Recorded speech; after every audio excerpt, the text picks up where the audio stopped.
हमर बाबू तू ही हमर सोना, तोहरे में बसेला परान, आवहियो कोठावा प। ठीक गा रही हूँ ना? एक लड़की इनसे मिलती, इनसे कहती है क्या, ए राजा तोहरो जवानी खरचीला बा, लेकिन पाकेट तहार अभी ढीला बा, तो लगे तहरा से कुछ नायब होई। तो भोला जी कहते हैं कि जब जब कहबू तब होई, अलब कहलो तो। क्या बात है, आ गया। मगही की धरती के लिए मैं ताली मारना चाहूंगी, मुझे अच्छा लगा। क्या बात है।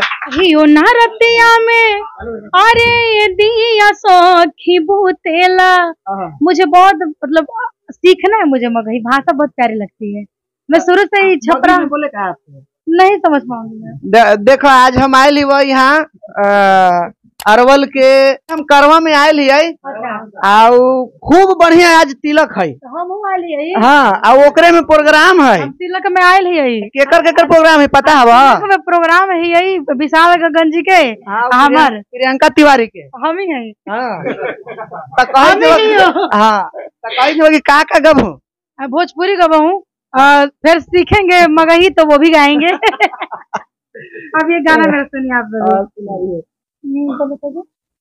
कि कहियो नरतिया में अरे दिया सखी भूतेला, ओढ़ के अचरपिया को रवे में सूतेला।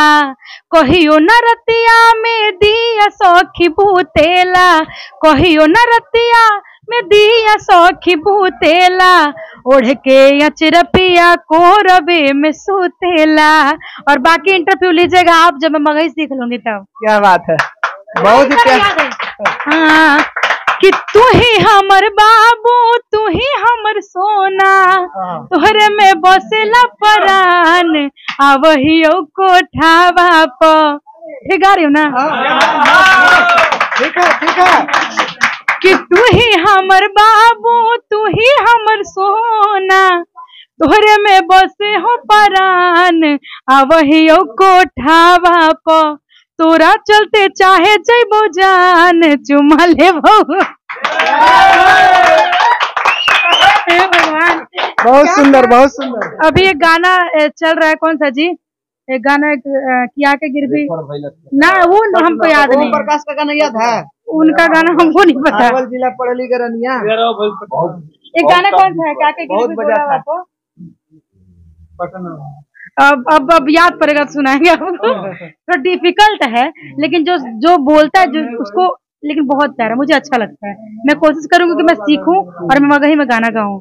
ठीक है भाई, हलथुन प्रियंका तिवारी जी आ तोहनी सब देखी ले लूं, आ वीडियो के तनी लाइक करिया हूं, शेयर करिया हूं। भोला शर्मा जी वीडियो को सुने हथिन और लाइक करथिन।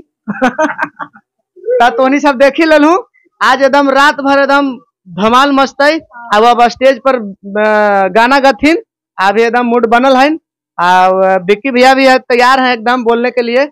तो आप लोग इसी तरह दुलार पे। लेकिन जाते जाते एक लड़की इनसे मिलती, इनसे कहती है क्या, ए राजा तोहरो जवानी खरचीला बा, लेकिन पाकेट तहार अभी ढीला बा, तो लगे तहरा से कुछ नायब होई।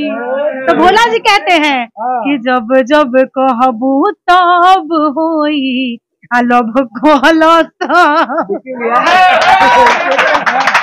क्या बात है, आ गया।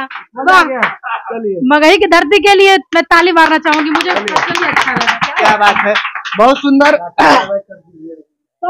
ये थी हमारे प्रियंका तिवारी जी और हमारे विक्की भैया जी। तो आप सभी आरके न्यूज को सब्सक्राइब कीजिए, लाइक कीजिए, शेयर कीजिए, कमेंट कीजिए। तब तक के लिए जय हिंद।